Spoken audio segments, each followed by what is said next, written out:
All right, so we've got this cool scene in the movie that is kind of a bit of a flashback, a little bit of a hallucination kind of thing. He's in the desert and he's running around. But what's really fun about this from an audio perspective is it's not just hard effects. There's also sound design elements, right? So maybe just tee that up a little bit. What are sound design elements and how do they fit in? Well, typically hard effects are going to be things like a door close, or it's going to be the engine of a car or something. Well, sort of sound designing things are going to be more things that are almost musical. They might be a whoosh or some kind of hit or something that... They're not naturally occurring. They're not naturally occurring, but they do create moods almost like music would, but they're a sound effect. So we'd call that a sound design. Right. All right, so you've got some 40 channels of effects here, and you're going to go ahead and mix some of these elements, right? That's right. And I want to show how on the S3, it's easy to get to those tracks and mix. Okay. And my typical thing, if I'm going to mix a section like this, I'm going to go into preview mode so I can sort of listen and audition the levels of those. I can see that's on effect 6. I'm going to solo that and listen to the first effect. I'm going to listen to the second one's on 5. So they already have some reverb mixed on them. They do. I've done some reverb actually on the overall chain. Okay. And so I kind of like the level on those two, and I'm just showing you the volume graphing because once I get the level where I want it there, I'm going to punch preview and I'm going to write to selected. Okay. So you quickly nail those sort of whooshes into place. Yeah, I like the level of those. And the next thing that happens is and I'm going to just point at the track here, which actually puts that fader right where I want it there. Mm-hmm.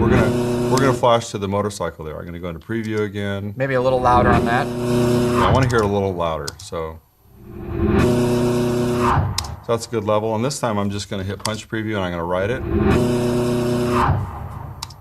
So I'm just, as I go here, now there's another little section here. It goes to the helicopter. Now there's 2 tracks on that, track 16. So here's the first one of that.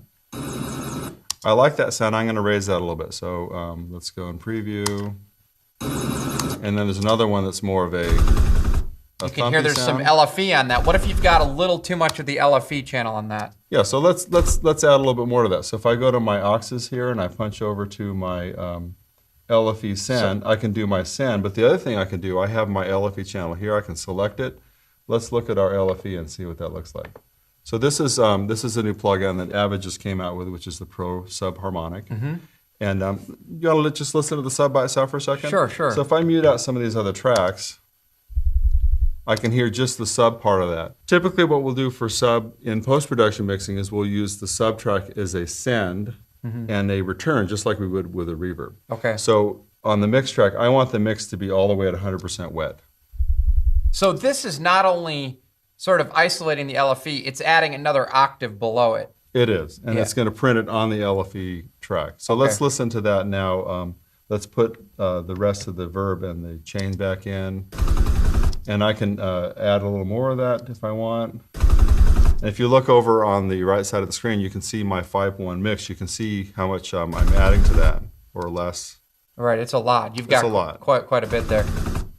And since we're not hearing it in 5-1, it's probably more than what we want. So I'm going to look at the levels here, and I'm going to turn it down to about there. I think that's probably a good amount there. So that's interesting. Metering is an important part of what you do. It absolutely is. It's not only what you're listening to. You have to look at your meters, and so you can see where your spread is and how much you're adding of like LFE, like we are in that I also situation. think it was very interesting that using the chains and having those sort of locked into place in the layout, you were able to mute the dry elements and just focus in on what was happening with that subharmonic plugin. That's correct. Mm-hmm.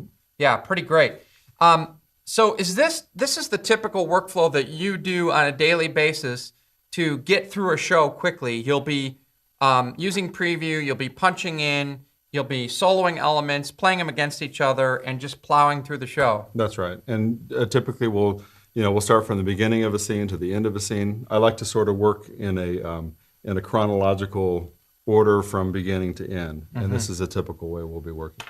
And the idea of pre-dubbing, again, is that either your editor or if you've had time yourself, you're able to go through and just focus in on the effects and pre-dub and mix those. That's right. In essence, I was going through all these individual tracks and pre-dubbing them. And so I'll be doing leveling. I might be adding reverb on certain things. I might be adding a little bit of sub here. I might be panning them to different areas if I want to. If I'm in surround, I want to pan things to the surround, or I might want to do a pan where it goes from left to right. And I'll be working through that using a combination of preview to audition things, or just going into write and hard writing things. Yes. I'll use a combination of all those things. And you and I were able to do that at our home studios. You have a C24 at your home studio. Mm-hmm. And we were then able to take that automation and all the plugins and all the settings and bring it to the large dub stage. That's right. Where then we could hear the theatrical mix in a proper room. That's right. And that's really important to know, because we really rely on the work that that our editors do, because they're doing a lot of volume automation, they're doing a lot of treatment, and because we're all working in the Pro Tools environment, that carries over from editorial to the stage. Mm-hmm. So when I get my effects tracks from an effects editor, I'm going to listen to what he's done with his volume graphing and go from there. So it's sort of a work in progress. So it's a collaborative effort between editorial and mixing. And it's a constant process with keeping the automation and tying it to the edit. So if someone cuts out a scene, that automation can go with the audio. That's correct. And it just carries forward throughout the dubbing process, That's right? All right, great. Well, let's move on to our next example, which will be Foley. Sounds good.